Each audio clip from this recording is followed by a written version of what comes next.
Good evening class. आइए हम लोग जो बीपीएससी का जो सीरीज था उसको हम लोग आगे बढ़ाते हैं। बीपीएससी 67 आज का जो क्लास है बहुत इंपॉर्टेंट क्लास है। लगभग एक प्रश्न रहता ही रहता है, अक्सर देखा गया है, क्योंकि आज का क्लास सम्राट अशोक के बारे में है। और सम्राट अशोक प्रतापी शासक रहे और उनका निवास स्थान हमारे पटना वाले क्षेत्र मगध क्षेत्र रहा। तो एक प्रश्न अक्सर बिहार का जो भी एग्जाम होता है लगभग मौर्य साम्राज्य से उठा लेता है और ज़्यादातर इन्हीं से उठा लेता है। हालांकि और भी शासक इम्पोर्टेंट रहे, अशोक ज़्यादा इम्पोर्टेंट रहे। आइए थोड़ा सा पिछला क्लास को हम हर बार की भांति इस बार भी रिपीट कर देते हैं। तो जैसा कि पिछला क्लास में हमने आपको बताया था कि आपको पाषाण काल, पत्थरों का प्रयोग, हड़प्पा एक सुनियोजित शहरी व्यवस्था, हमने वैदिक काल पढ़ाया था जिसमें आर्यों का आगमन हो गया। हमने आपको इसको दो भागों में तोड़ा था, ऋग वैदिक, उत्तर वैदिक। फिर हम लोग चले थे महाजनपद, और महाजनपद में हम लोग देखे थे किस तरह से जो मगध साम्राज्य है वो उभर कर आया। और वहाँ के राजा, मुख्य राजा जो हुए वो हमारे बिंबिसार हुए, जो कि एक साम्राज्य विस्तार किए। कैसा नीति से? वैवाहिक संबंध से, वैवाहिक संबंध से समाज साम्राज्य विस्तार किए। साथ में हम लोगों ने देखा कि उनके बाद हर्यक वंश, शिशुनाग वंश, नंद वंश। नंद वंश का अंतिम शासक धनानंद था, जिसको चाणक्य की सहायता से पराजित करके चंद्रगुप्त मौर्य सत्ता पर बैठते हैं। इसके बाद चंद्रगुप्त मौर्य के बेटा को हम लोग देख लिए थे, बिंदुसार के बारे में।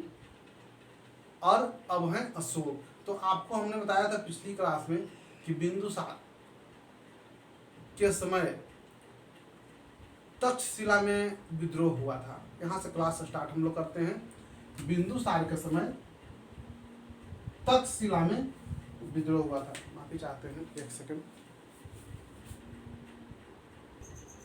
हाँ, तो हम लोग क्लास को आगे बढ़ाते हैं।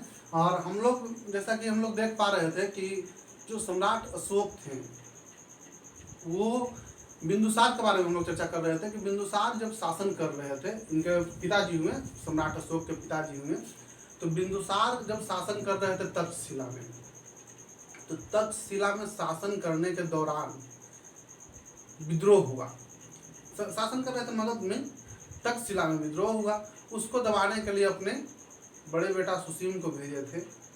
फिर दोबारा विद्रोह हुआ तो दोबारा में अशोक गया। तो अशोक गया तो अशोक ने विद्रोह को दबाया। इस समय अशोक जो है उज्जैन के प्रांतपति है। उज्जैन के प्रांतपति है अशोक। विद्रोह को दबाने के लिए गया, विद्रोह दबा भी। हम लोग आगे का देखेंगे इसमें कि अशोक, सम्राट अशोक, जब बिंदुसार की मृत्यु हो गया तो एक उत्तराधिकार का युद्ध हुआ।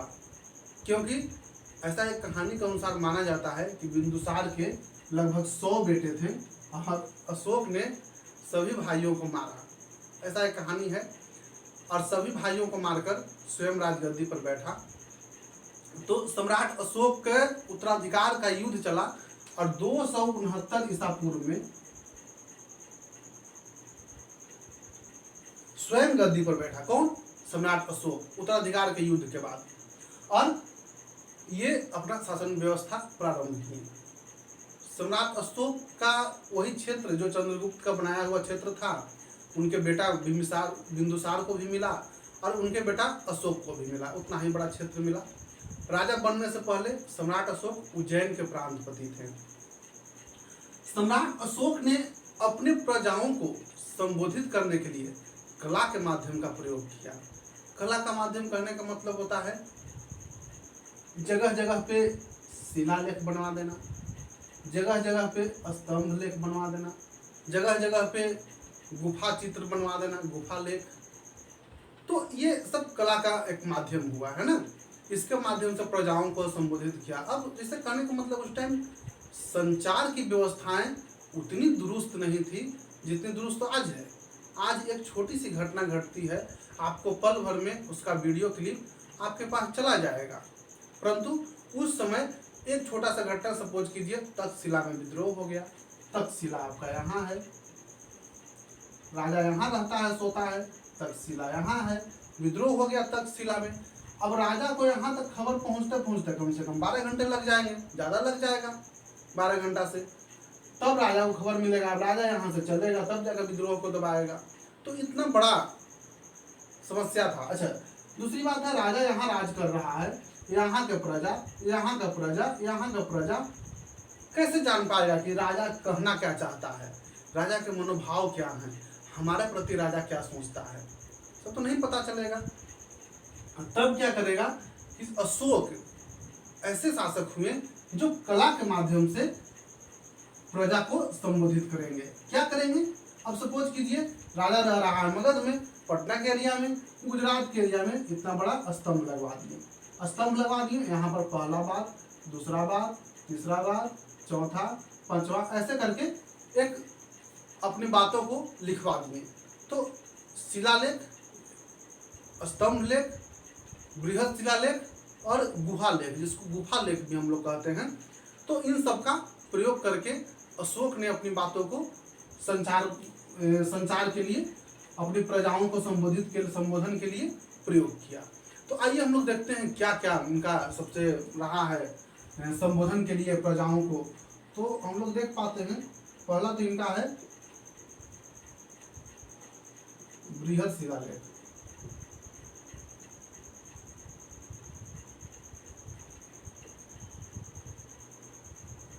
बृहद शिलालेख, लघु शिलालेख, बृहद शिलालेख, लघु शिलालेख, स्तंभ लेख और गुफा लेख। ये चार आपके वो हैं माध्यम हैं जिससे प्रजाओं को संबोधित करने का अशोक ने काम किया। ये चार हैं। आइए हम लोग देखते हैं। सबसे पहले बृहद शिलालेख को देखेंगे, फिर लघु को, स्तंभ लेख को, गुहा लेख को। हम लोग पारापारी से देखते हैं, एक एक करके हम लोग देखते हैं।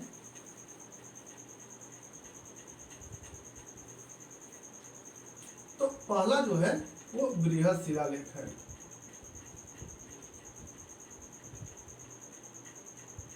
बृहद शिलालेख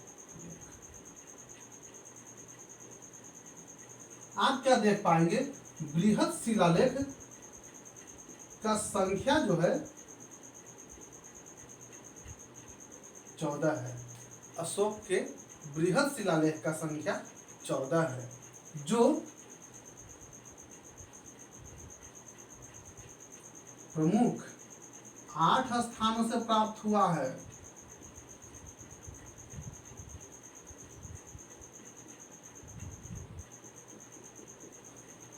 आइए हम लोग देखेंगे कौन कौन सा 8 स्थान है जहां से अशोक के बृहद शिलालेख प्राप्त हुए हैं। तो हम लोग एक यहाँ पर मैप बनाने का कोशिश करेंगे, क्योंकि मैप के माध्यम से हम लोग पढ़ेंगे तो चीज़ें याद हो जाएंगी कौन कहाँ पर है ना। तो आइए इसको हम लोग मिटा देते हैं।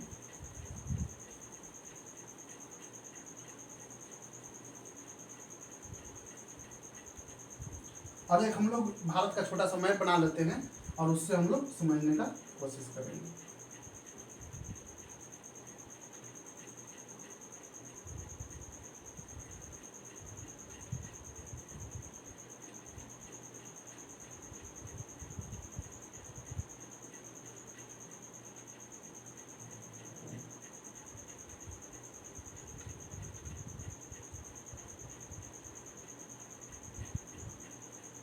है ना, ये भारत का मैप है। यहाँ वाला क्षेत्र बिहार है। उस समय बंगाल, उड़ीसा और बिहार सभी एक ही में थे, है ना। तो ये जो है मगध है, हमारा पटना का क्षेत्र है, राजा यहाँ रहता है।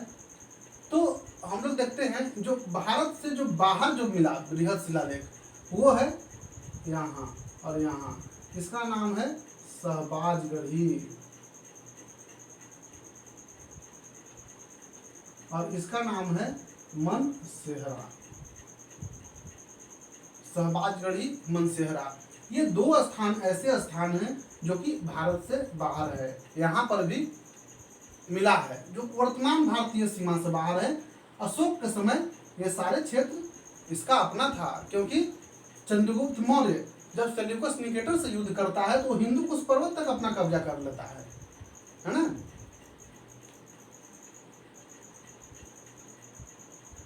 एक है यहाँ कालसी।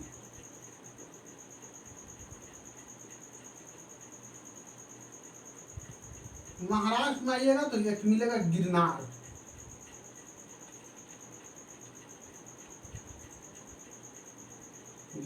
और एक मिलेगा सोपारा।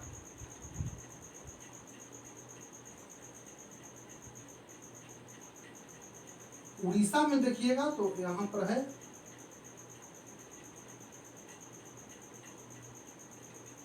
धौली जोगढ़, धौली जोगढ़ उड़ीसा में है, और एक है आंध्र प्रदेश में एरार गुड्डी।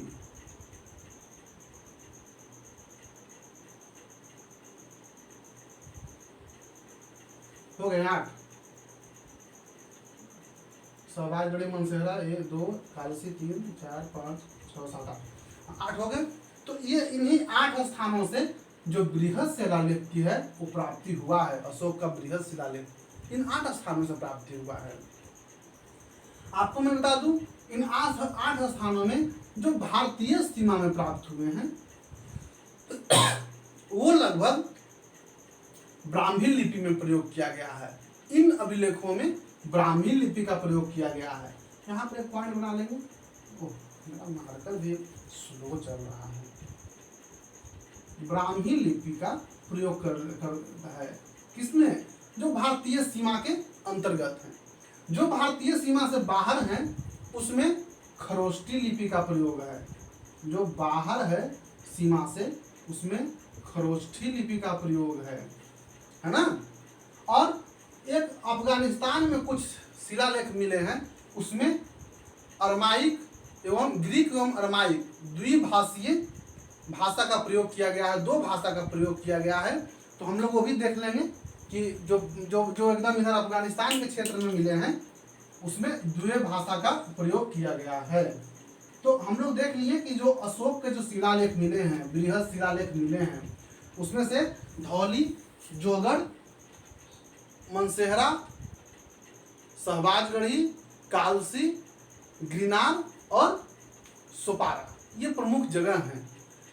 अब देखिए हम लोग देख लिए कि जो सीमा के अंदर मिला वो ब्राह्मी लिपि में मिला है, जो बाहर मिला अरमाइक खरोष्टी लिपि में मिला है, और अफगानिस्तान वाले जो क्षेत्र में मिले वो ग्रीक और अरमाइक थे, है ना।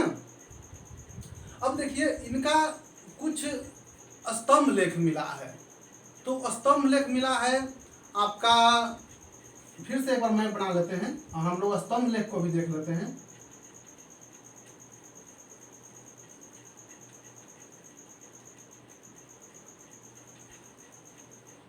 स्तंभ लेख मिला है आपका इधर टोपरा से मिला है। टोपरा हरियाणा का क्षेत्र है। टोपरा से मिला है, मेरठ से मिला है, टोपरा, मेरठ, प्रयागराज, और मिला है बिहार में कुछ मिला है शिलालेख, जो लघु शिलालेख हैं वो लौरिया नंदनगढ़,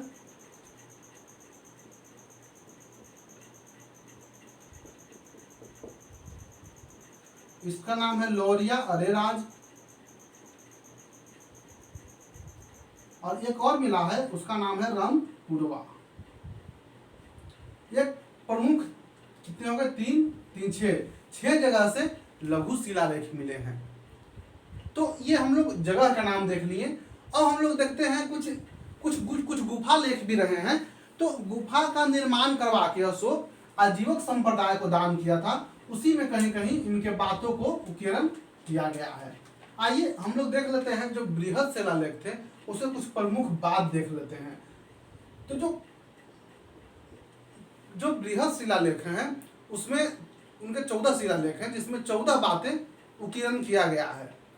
प्रथम वाला में जो किया गया है उसमें पशु बलि की रोक पे बात किया गया है कि पशु बलि नहीं देना चाहिए, पशु बलि की निंदा की गई है, अहिंसा की बात किया गया है। दूसरा जो है उसमें मानव और पशु के लिए चिकित्सा प्रबंध के बात किया गया है दूसरा लेख में। तीसरा में जो था उसमें विभिन्न क्षेत्रों में चिकित्सा जो स्वास्थ्य सुविधाओं के लिए कुछ अधिकारियों की नियुक्ति किया गया था। तो ये तीसरा में नियुक्त चर्चा है चिकित्सा से संबंधित। चौथा में जो है उसमें चर्चा है धम्म महामात्र का। पांचवा ज्यादा इंपॉर्टेंट नहीं है, पांचवा में भी धम्म महामात्र का है और चौथा में है धम्मा, इसका चर्चा है। इनका एक धर्म अपना जो चला है धम्मा, जो बौद्ध धर्म से संबंधित है, उसका चर्चा है। पांचवा में हम लोग देखेंगे तो पांचवा में अभिधम्म महामात्र की चर्चा है। छठा जो है उसमें आत्मनियंत्रण की बात कहा गया है छठा में। और जो 13वां अभिलेख है जो कि इम्पोर्टेंट है, इसमें कलिंग युद्ध के बारे में चर्चा किया गया है, जिसमें कहा गया है कि अशोक शासन के 8वें वर्ष अपने नजदीकी पड़ोसी देश कलिंग पे आक्रमण किए और युद्ध की विभीषिकाओं को देखते हुए इनका हृदय परिवर्तन हो गया और ये बौद्ध धर्म ग्रहण कर ली। तो ये है प्रमुख शिलालेख, प्रमुख अभिलेख, प्रमुख बृहद शिलालेख, प्रमुख शिलालेख, लघु शिलालेख, कुछ गुफा लेख है जिसको आजीवक संप्रदाय को दान किया गया, जिसे गया के बराबर पहाड़ी वगैरह में बनाया गया था। तो ये है इनका कुछ प्रमुख लेख जिसके माध्यम से ये प्रजाओं को संबोधित किए। अशोक बौद्ध धर्म के अनुयायी थे। इन्हीं शिलालेखों में एक जगह चर्चा है कि अशोक नेपाल वाले क्षेत्र में जाकर कर व्यवस्था को कम किए। उससे स्पष्ट होता है कि नेपाल वाला जो एरिया था ना, वो अशोक के निगरानी वाला एरिया था, अर्थात उनके अधिकार क्षेत्र का एरिया था। तभी तो कर व्यवस्था का वो संचालन किए, उसको कम किए। अन्यथा दूसरे क्षेत्र में जाकर कर व्यवस्था कौन छेड़छाड़ करता है। तो एक ये भी बात है। और अशोक से संबंधित ज़्यादा इम्पोर्टेंट हमको और कुछ बात लगता नहीं है। बात बाकी आज थोड़ा हमारे पास भी टाइम का शॉर्ट ड्यूरेशन है और फिर हम लोग मिलेंगे अगले दिन। मौर्य काल का सामाजिक, आर्थिक और धार्मिक जीवन को कंप्लीट करते हुए हम लोग मौर्योत्तर काल में प्रवेश कर जाएंगे। मात्र 3 चैप्टर और बच गया, मौर्योत्तर, गुप्त, गुप्तोत्तर, इसके बाद एंशिएंट समाप्त। तो हम लोग का 10 या 12, 15 क्लास हुआ होगा एंशिएंट समाप्त। इसके बाद मॉडर्न हिस्ट्री चलाएंगे, मेडाइवल स्टॉप कर देंगे। मेडाइवल में ज़्यादा है नहीं, सल्तनत है और मुगल है। तो सल्तनत और मुगल एक एक दिन का 2 क्लास है, तो उसमें हम ज़्यादा समय नहीं लेंगे, क्योंकि एक बार स्टार्ट करेंगे देखेंगे गुलाम वंश, खिलजी वंश, तुगलक वंश, इस तरह से करते हुए लोधी वंश को समाप्त करके बाबर को लाएंगे, अकबर को लाएंगे, सबको हम समाप्त कर देंगे। तो वो 2 क्लास में हो जाएगा। लेकिन मॉडर्न हिस्ट्री सबसे इम्पोर्टेंट है, ज़्यादा प्रश्न उसी से आता है, इसलिए इसके बाद 3 चैप्टर के बाद मॉडर्न हिस्ट्री स्टार्ट करेंगे और एक हम लोग सुनते हुए मॉडर्न हिस्ट्री को खत्म करने का काम करेंगे। Thank you very much.